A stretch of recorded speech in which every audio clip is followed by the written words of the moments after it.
Have you ever revisited something you wrote in the past and thought, that made sense then, but now I see so much more to it? Well, that's exactly what happened to today's guest. A while back, Ben Aim wrote an article about one of the biggest headaches in business transformation, those in between spaces where teams, systems, and processes don't quite connect and no one wants to own it. He called them the gray areas, and he had a bold idea for a solution: a new role called the process integration lead, someone who would bridge the gaps and keep projects moving forward. It was a powerful concept then, and it still is, but like anything in life, experience has added a few new layers. Today, we're pulling that original article off the shelf. Ben's going to talk to us about what's remained constant in his thinking, what's shifted for him, and the insights that he's gained from tackling those gray areas firsthand. It's a conversation about challenging your own ideas, growing through the messy middle, and rethinking how we drive truly seamless change. This is Frontline Insights, the podcast where we explore the real-world intricacies of business transformation. I'm your host, Kenneth Folk. Let's jump in. Hey, Ben, welcome to the podcast. Really happy to be here. So when I think about process integration, I think about somebody who's not just connecting systems, but really shaping how the work flows, right? Someone who's really involved in designing where processes sit and decide what should be manual versus automated, and making those tough trade-offs between people, process, and technology. It sounds like the kind of person who would probably step in and tie all of it together and maybe even speak on behalf of other work streams when needed. Would you say that matches how you describe the role in your original article? Yes, you're actually exactly right. That is really exactly what I described and how it sounds initially. Nailed it. Okay, great. So when I read the article, it felt pretty personal to me. It sounded like you were the one who was in the role at the time, not just, seeing the need for it. So can you tell us a little bit about what was going on and what made you want to write that article? Exactly right. It was very personal. Essentially, we had just gone through a bunch of deployments, and we had a lot of issues because of these gray areas, because of all the misunderstandings between the different teams. And we decided to put this role into place. We decided to put this process integration role into place. And it had some spectacular effects. And I was just the first person in that role, and it taught me a lot. And I do think it's something that should be replicated across the board. That's awesome that you guys recognize the need for it and were able to implement it. So one of the images that really stuck with me when I read your article was the idea of a flashlight. And it was this idea that the process integration lead kind of shines a light into those gray areas that no one wants to claim. I'd love for you to unpack that for us a bit. What were you seeing at the time, and what made that metaphor so fitting to include in the article? Um, so the idea is, because in the way we structure these big projects and these big teams, we have to put things into boxes, right? We have to put things in very specific areas, because that's how people work, right? A functional team is a functional team. They have a functional lead. He's a functional expert. He's good at what he does. He manages his functional team. We have an OCM team. They're great at what they do. We have that lead and and the analyst below them who's there and ready to do everything. We have different people on the data side who are ready to do exactly what needs to be done from a data perspective. But the issue is the world's just not set up that way. We want to set up the world in these neat little boxes so that everyone knows exactly what they have to do each and every second of the day. But the world's just not like that. There's areas. Wouldn't it be nice though?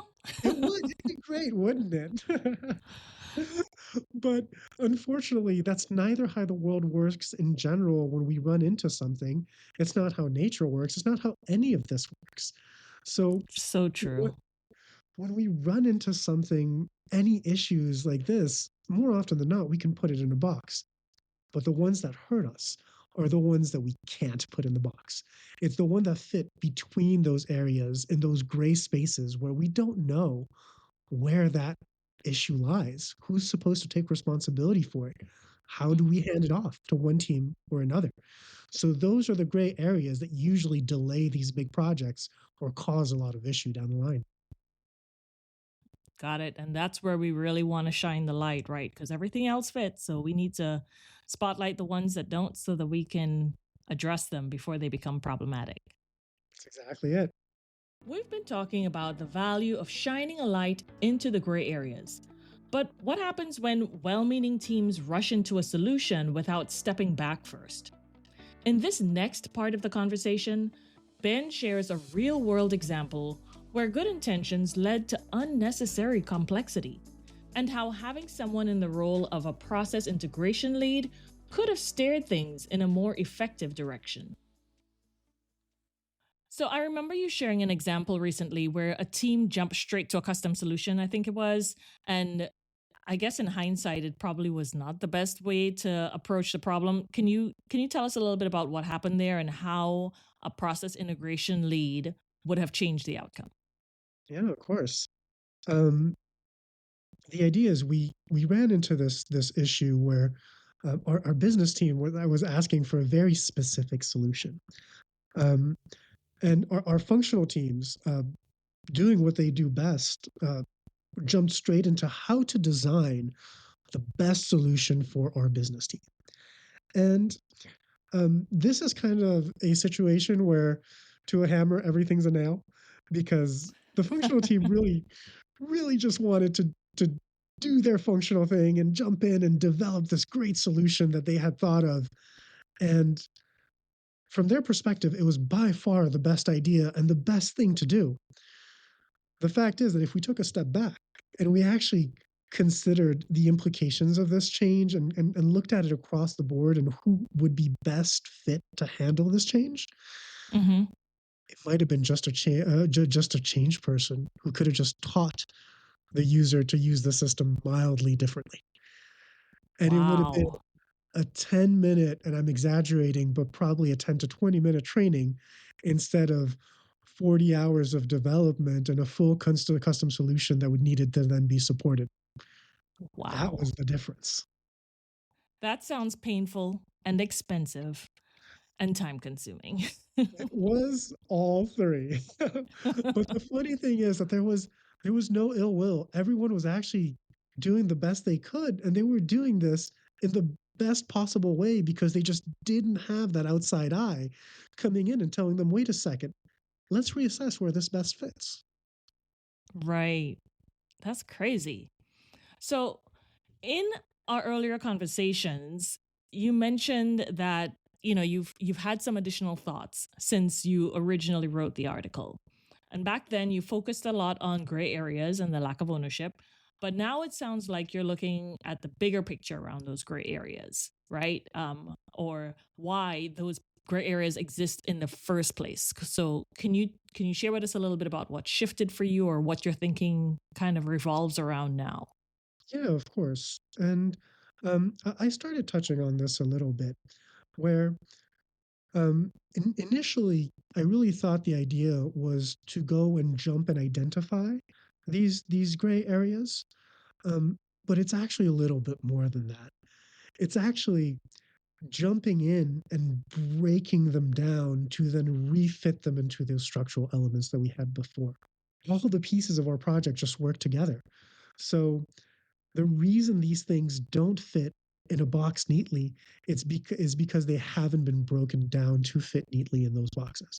So Hmm. because these areas are complex, that person can actually break the problem down into smaller bits and chunks and make those fit into those boxes a little better. And I think that's a better way of approaching it for someone who's new on the role or new to a specific role like this than Mm-hmm. saying you need to fix all the grace aces. It's just a little bit more intuitive. Gotcha. Okay. Interesting. Now, one part of the article that really holds up is your take on assumptions, right? How teams assume that somebody else will handle the stuff that falls outside of their personal scope, I guess. And how dangerous that could be. And, it's always interesting to me that people always the first thing is to assume someone else will handle it, right? That's the problem with ownership. So, do you think that this is one of the biggest risks in transformation projects? Oh, that definitely still holds true. Um, our assumptions on projects kill us. Um, they are our inability to question things that we hold true.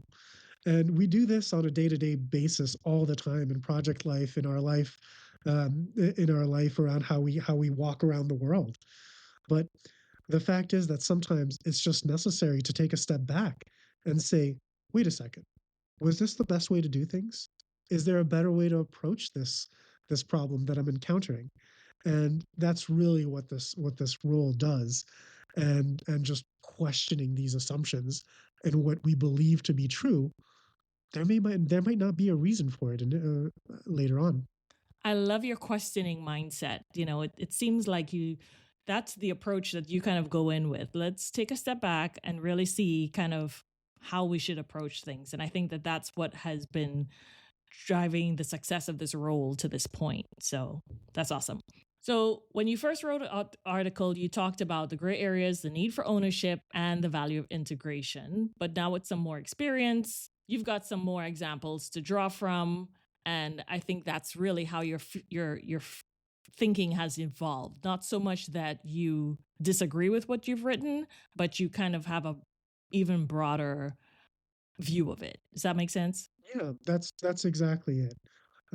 At the end of the day, I was able to paint something, and now I'm putting a little bit more color to it. I love it, the color on those gray areas. So, what's a major lesson that you've learned about process integration that only experience could teach us? I really think that there's a strength in understanding what other areas do. One of the things that I learned is we can know a little bit about what everybody does. And we don't need to be a specialist at every single area of a project to actually understand that one team is the best to solve a problem. What we do need is to get into just enough detail on what they do so we can Mm-hmm. hand off to them properly.